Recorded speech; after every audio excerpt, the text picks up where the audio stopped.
Is that a part of the reason you went into politics? It is. Yeah, he got I think it was the hospital I was born in, actually. He got a hospital-acquired infection, must have been sort of in the mid-2000s.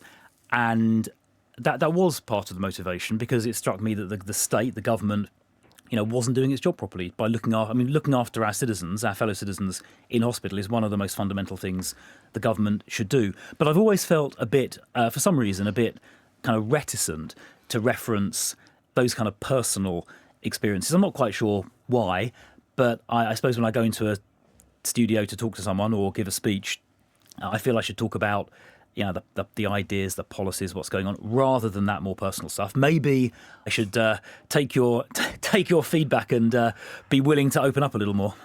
Well, I therefore ask you the next question with some trepidation and also with respect, because this is up to you whether you want to talk about it or not. The NHS has clearly played quite a big part in your life, not just because of your father's illness, but your twins, who we won't name because they are entitled to their privacy, were born very prematurely. And that must have been quite a big pressure on your life for you and your wife.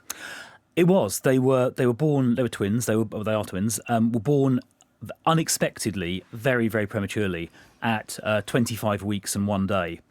So that's only just past the legal limit for abortion, and it was a surprise. There was no indication that was going to happen. In fact, arguably there was a scan about a week before that should have perhaps picked up that it was a risk, but it didn't.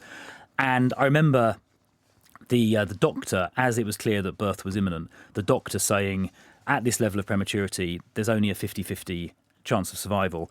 And even if they survive, or if one of them survives, then there's a very significant chance of severe disability. So that was a kind of moment of sort of shock, I suppose, because obviously, as my first children, my only children, I thought this was going to be a sort of, a wonderful new chapter of life.